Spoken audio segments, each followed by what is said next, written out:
Something about being in a theatre, Yeah. and I guess that is what you're trying to bring to the Black Boys Theatre Club. Talk to us about it.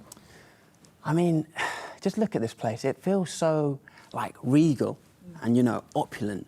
And there's just a certain magic, you know, when you sit in the stillness. And for me, the first time I went to the theatre was to see The Lion King when I was 16. When I returned to the theatre, a bit older, because, you know, that experience really stuck with me, and I thought, when I have the money to do it, I'm going to go back. You know, it was so different. You know, I remember walking into a production by myself. I can't remember what it was of. I think it was at the Old Vic. And this time around, I was looking for my seat, and I felt this sort of, this sea of eyes on me, sort of, suddenly felt very alien. And it was like a sort of, this middle-class gaze almost. And then I felt really unwelcome. So I knew there's magic in the theatre, but I didn't feel allowed to enjoy it. And so that's why we created Black Boys Theatre Club. So over the last year, we've been running trips to take boys to go and watch their first play. We've seen everything from Oscar Wilde plays to Stranger Things to musicals. And 120 students we've done, and now we've officially launched. What's the feedback been like from the boys? You've been doing this for about a year. Yeah. And I can see the smile on your face. It's clearly been such a rewarding experience. What I love so much about it is you see their ears prick up for certain lines, always different lines. Could be a bit of staging, could be a spotlight falling on a certain actor. You see different moments of electricity in different students. And I'm not under any sort of delusion that you're going to take these boys to watch these shows and they're going to waltz out the next Idris Elba, you know, and light up Broadway.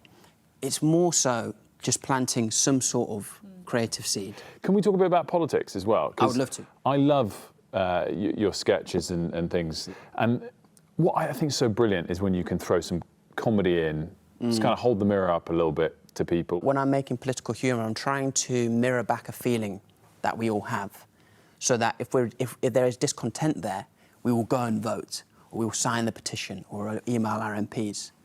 I'm never really trying to bring people to my side of politics because, you know, I'm still trying to work that out myself. But I do want just to have a collective consciousness that we all have a responsibility to make the change we want to see. Can you do a bit of Keir Starmer for us? I'm going to put you on the spot. Well, OK. Can I say something? Can you take requests? I already I know that this is another impression of another character. But when I do a Keir Starmer, it tends to be like this. It's very nasal. It smells like he's just snorted a Pirates. And did you know his father's a toolmaker? My father's a toolmaker. Keir Starmer, PM in your girls' DMs, trying to make Westminster less sinister. That's amazing. Who would you take out of us two? What do you mean? What, if you're going to do an impression of one of us, who'd you choose? Who'd you go for? I think I'd do Wilf.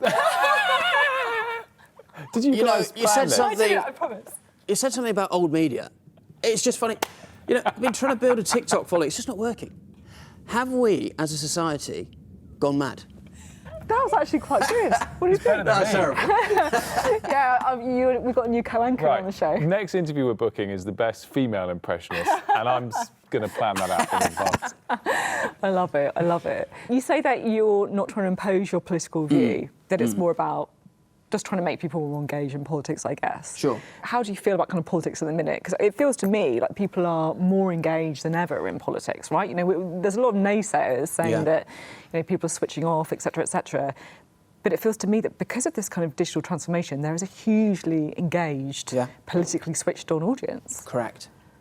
My feeling on politics at the moment is we've sort of forsaken principles of right and wrong in replacement of left and right, or positions on the political spectrum, right?